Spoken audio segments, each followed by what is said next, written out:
Hey team, we're going to run through all things foot restoration today. For many of us in this modern world with really cramped shoes, narrow toe boxes, too much support, our foot has lost its function and therefore we don't move as well as we used to. Now, foot function is really important because if you think about most of our movement patterns, deadlift, squat, run, even bike, even rowing, it's about putting force through the floor. And if we don't have good stability, if we don't have good mobility through our base, then we can't exert that force nicely. So we're going to restore all of that function today. And the first one we're going to do is we're going to take this ball and we're going to work through the arches of our foot. We can do this in a little bit of a triangular shape. There's no right or wrong answer, but you're really just trying to find what feels a little bit gnarly through the sole of that foot. When you find the spot, hang on to it, work your way through it. So sole is first, then we've also got the toes that we can work across. So one at a time, spread it through, try and open them out as you go.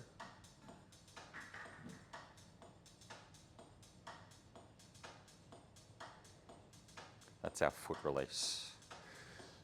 Number two, we're going to run through what we call the human toe spreader. So we're going to lock or interlace our fingers in between our toes. If you can't get it in like that, you might start side on first. Pop it in, and then we're just going to work it gently through some range of motion drills, back and forth, side to side. You might do a few circles as well. If you find any sticky spots, again, that's what we want to work into. For those of you that might have a bit of a jammed up big toe, and that's what I've got historically on my left side, distraction of the joint is really nice. So what you can do is even pull it out of the socket a little bit, out of the socket, and then move it through. And rather than feeling a bit of a jamming or jarring sensation at the top of the toe joint, you'll feel that it moves a little bit more freely. So that's a really nice one to spread those toes back out with modern footwear mostly doing this to us, okay?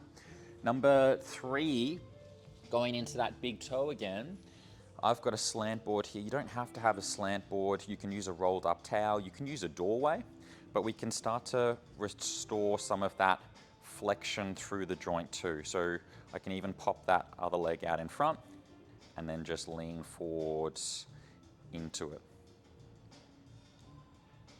If you want a little bit harder, you'd work on a higher incline as well. Beautiful.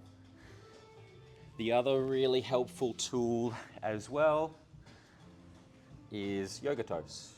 So these ones slot in, spread those toes out nicely, increase the surface area, right? Think about the pyramids. They have a really nice wide base, so they can have a really nice high top to it. So we put them in.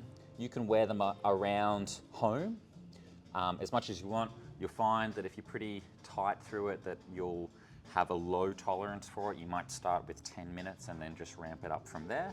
I really like exercising them too, because again, it's giving me the wider base, helps put my arches in a better position so that when I'm doing my lunges or my single leg squats or corner taps, I've got that better grip on the floor, and I've also then got better activation higher up the chain too.